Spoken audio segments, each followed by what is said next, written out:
wajar dong kita menilai ini ada dugaan kejanggalan, ya kan, dan semuanya itu nggak ada yang tiba-tiba. Makanya press release daripada Polda Metro Jaya kemarin itu mereka itu mendalami terkait dengan kasus dugaan pembunuhan berencana. Bang Pitra melihat seberapa penting sih posisi Sutrimo itu di lingkaran orang dekatnya Febri ini?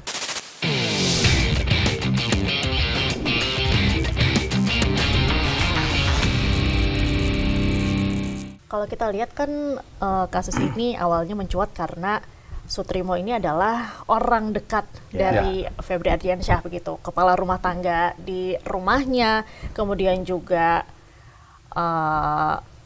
bisa dibilang orang yang selalu ada di rumah itu. Orang yang mengetahui. Orang yang mengetahui kondisi rumah itu seperti apa, siapa aja yang keluar masuk dari rumah, begitu. Ini kita asumsinya saja ya.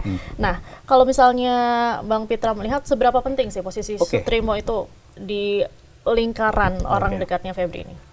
Kalau pandangan saya, yang pertama, yang bersangkutan ini bisa dibilang penjaga kebun atau penjaga rumah kata mereka gitu kan, atau bilang pegawai lah.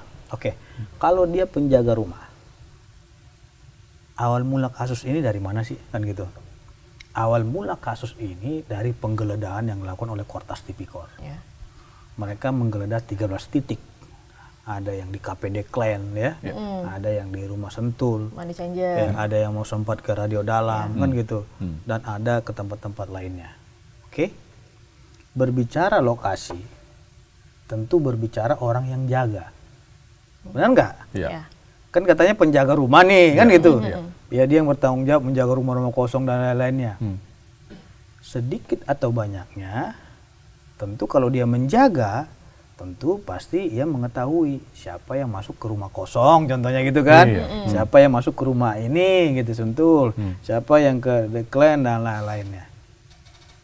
Kalau kita berbicara mengapa dan kenapa, kan gitu. Nah, maka dari itu ya, karena memang beliau ini adalah pegawai ya, mau dia sedikit kek, mau dia banyak, keterangan dia ini sangat dibutuhkan sekali dalam pengungkapan tindak pidana korupsi. Mau dia bilang tidak tahu segala macam, tapi udah meninggal dunia. Gak mungkin kita bertanya kepada yang sudah di liang lahat gitu loh. Maka dari itu, ya kan, dengan beliau ini sebagai penjaga rumah dan dia kemarin juga foto pada 4 pagi itu di depan rumahnya FA, setidaknya kan dia mengetahui ini berbicara dengan siapa. Apakah ada berangkas dan lain-lainnya kan. Ya tahu atau tidaknya kan dia penjaga. Yang namanya sudah jaga kan pasti lu keliling dong. Satpam juga pasti keliling. SOP-nya seperti itu. Apalagi gongnya di Sentul ya. Menemukan sebegitu banyaknya itu ya. Lah makanya sedangkan di Sentul itu sudah ditemukan 74 kg emas. Terus ada ditemukan 543 miliar kan gitu. Jadi itulah gunanya kesaksian daripada penjaga rumah. Kalau mereka bilang penjaga rumah kosong ya terserah lah. Tapi kan sebenarnya penjaga rumah. Kalau penjaga rumah kan dia tahu di mana rumah-rumahnya. Nah, kita tidak ada mengaitkan itu. Tapi kita berbicara dari segi kriminologi. Harusnya yang bersangkutan ini dimintai keterangan. Nah, dan kenapa pada waktu ribut kasus ini yang bersangkutan disuruh pulang ke Banyumas? Ada apa? Kenapa nggak dijaga rumah aja ataupun jaga bangunan kosong? Kalau memang no problem, gitu aja. Terus tiba-tiba ditarik lagi ke Jakarta. Ditarik lagi. Kalau kalau versinya Yudi Purnomo ataupun Sugeng IPW datang ke Jakarta untuk mati. Kalau versi mereka, bukan versi pengacara Mawar. Karena kita lagi menunggu ekshumasi juga, gitu loh. Nah kemudian Bang, apa yang Abang tahu? Apakah ada peristiwa tertentu sebelum kematian Sutrimo ini?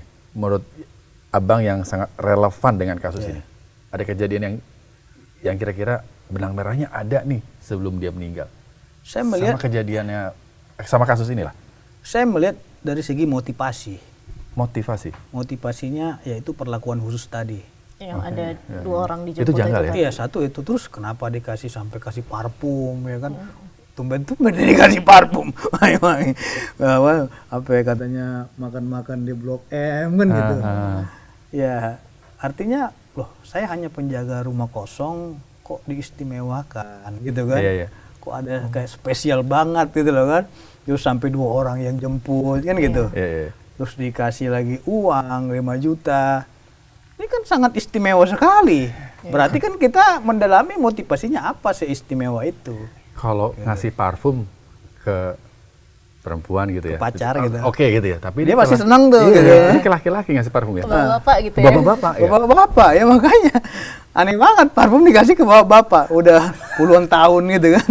Aneh nggak Sobat Anyus? Coba. Aneh. Kasih komentar ya. Iya. Jadi Oke. wajar dong kita menilai ini ada dugaan kejanggalan. Ya kan, dan semuanya itu nggak ada yang tiba-tiba. Makanya press release daripada Polda Metro Jaya kemarin itu, mereka itu mendalami terkait dengan kasus dugaan pembunuhan berencana. Berat ini. Itu kan disampaikan sama Polda Metro Jaya. Kita menindaklanjuti meningkatkan penyidikan dengan kasus pembunuhan atau dugaan pembunuhan berencana. Artinya penyidik juga menganggap ada hal yang aneh di sini. Ada kejanggalan. Ada kejanggalan. Sebagai mahasiswa hukum, seru kasus ini ya. Buat anak-anak Makanya mahasiswa kita hukum. bilang, kita menyerahkan ini kepada Allah Subhanahu wa Ta'ala. Oke. Karena Allah Maha mengetahui segalanya apa yang kita berbuat. Betul sekali. Sekalipun manusia bicara ini, tapi di belakang kita nggak tahu. Ya. Gitu. Bang, kalau nanti hasil ekshumasinya, let's say sudah diumumkan, dan itu ternyata tidak sesuai dengan apa yang ya ekspektasi abang sebagai orang yang praktisi hukum gitu ya. Next apa nantinya yang akan dilakukan? Ya kalau memang itu hasil ekshumasinya tidak sesuai, kita lihat keluarga dulu. Kalau keluarga menerima berarti sudah, gitu kan? Tapi keluarga nanti seumpamanya tetap ingin akan didalami, tentu kita minta agar ini didalami semua rangkaian peristiwa ini. Contohnya ini hasil ekshumasi itu tidak maksimal lagi karena sudah mengalami pembusukan dulu sehingga tidak tahu apa penyebab kematiannya. Ini akan menjadi misteri. Misteri yang tidak bisa terjawab. Tapi berarti abang masih pesimis gitu ya melihat hasil ekshumasi ini. Tapi kalau kita lihat nih di beberapa kasus juga kan, walaupun memang sudah dimakamkan kemudian digali kembali, ada yang lebih dari berapa bulan gitu, misalnya taruhlah 3 bulan, itu walaupun memang sulit tapi ada chance untuk ketahuan nih apa penyebabnya. Jadi saya juga apresiasi dari penyidik Polda Metro Jaya karena mereka telah menyediakan dari unsur disiplin ilmu. Ada dari situ ahli toksologi, ada patologi ada apa namanya cek darah DNA ya dari masing-masing ilmu itu sudah disiapkan oleh penyidik Polda Metro Jaya. Dan pemeriksaannya juga tentu saya lihat mereka mengambil sampel dengan bukan hanya satu disiplin ilmu, tapi ada 3 disiplin ilmu di sini yang akan diuji. Dari disiplin ilmu ini bagaimana tanggapannya, disiplin ilmu ini bagaimana kesimpulannya, dan disiplin ilmu ini bagaimana keputusannya. Nah dari situ nanti akan dirangkai. Mudah-mudahan ya dengan hasil ekshumasi ini masih memungkinkan untuk mendapatkan hasilnya yang maksimal. Karena kan sudah bercampur dengan zat-zat tanah, ya kan, zat besi dan lain-lainnya. Saya itu sangat berat lah untuk diungkap karena dalam jangka waktu 20 hari ini.